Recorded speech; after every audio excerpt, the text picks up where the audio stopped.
Habang nag-aalis ako, eto, meron na naman tayong RTS. Gusto po. Oh. Pakiusap po, kung hindi naman po tayo sure umorder po dapat, huwag na tayo order kasi si seller po ang magbabayad ng back and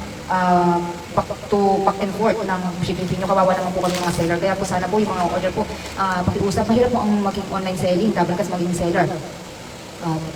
Pawis at saka effort at mga yung ginagawa namin ganito dapat kasi, no?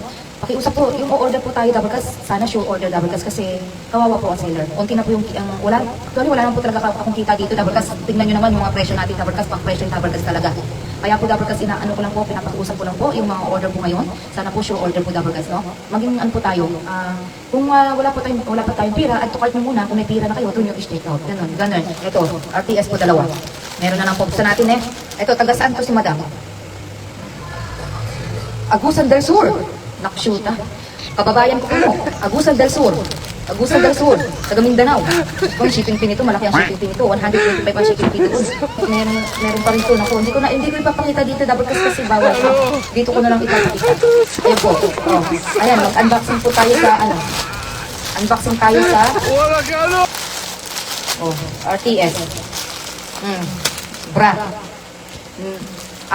Lauren. Ito ang issue nito, Double Cuts. Ang issue ni Madam. Mali pala, ang number niya pala daw sa TikTok is hindi gumagana. Kaya pala tawag si Kuya Ryder. Hello, ma'am. Nasaan na po kayo, ma'am?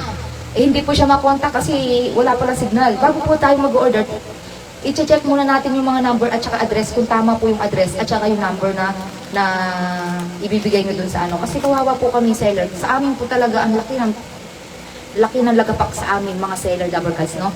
Kaya po, please, ayoko pong mahiya na tao, ayoko pong magalit, ayoko pong gusto ko lang pong maging patas tayo at happy lang po tayo. Ito, Lauren po. Diba alam mo nakakaiyak talaga. Nakakaiyak talaga yung mga ganitong sitwasyon double cuts, yung mga ganito nakakaiyak. Pero imbis na magalit ka, imbis na mapanghinaan ka ng loob sa mga nangyayaring ganito, yung RTS, pinapanalangin ko na lang talaga na, alam mo, karma is real. Yun na lang inaano ko. Ito pa, isa pang RTS. Unboxing tayo. Ito, may pa-special pa to. Ayun, may pa-special pa to. Bawat items may pa-special. Ayan.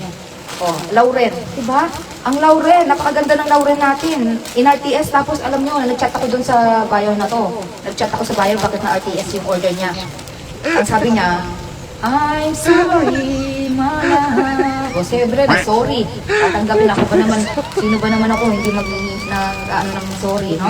Pero sana, sa susunod, kahit hindi sa akin kayo umorder, actually umorder siya ulit sa ibang shop, hindi sa akin. Umorder sa iba pang shop. Ganyan talagang buhay. Wala akong masasabi. Una-una, tapos meron na RTS din sa akin, toner, Glutalite toner.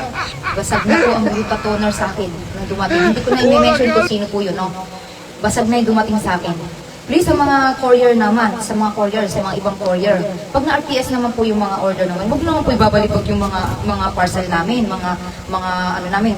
Sa iba, kasi kapag yung mga courier na yan, kapag umorder kayo, kasi dapat tatlong warehouse po pupuntahan ng mga products nyo. Warehouse ng Araya, warehouse ng Maynila, warehouse ng San Agusan del Sur. Tatlong warehouse po yan. Hindi natin alam kung ano yung mga utak ng mga warehouse na to. Pero dito sa Araya, napakaganda ng servisyo ng mga riders namin dito. Napakababait. Ewan ko lang sa ibang lugar na warehouse, no? Ayun, basag-basag na po dumating sa akin yung toner na dumating sa akin ng RTS. So, nalugi na ako sa shipping fee, nalugi na ako sa mga packaging tape, sa Wayben. Marami akong binabayaran.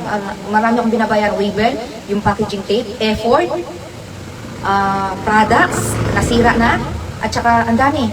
Kaya alam mo, imbis na alam nyo, malaki ang pagbabago na ugali ko. Hindi na akong Inday Sara talaga, no? Hindi na talaga ako as in Inday. Alam mo ang ginawa ko? Nanalangin ako, sabi ko, Lord, tulungan niyo po ako. Huwag niyo po akong hayaan na magalit ng todong-todo. Kasi nakakagigil talaga kapag mayroon merong nangyayari ganito, nakakaano talaga. Kaya minsan, naiyak talaga ako. Bagong, imbis na chitcha na, nga pa, naging nga. Imbis na chitcha, naging nga pa, nga. Imbis na pambili ng gatas, nga.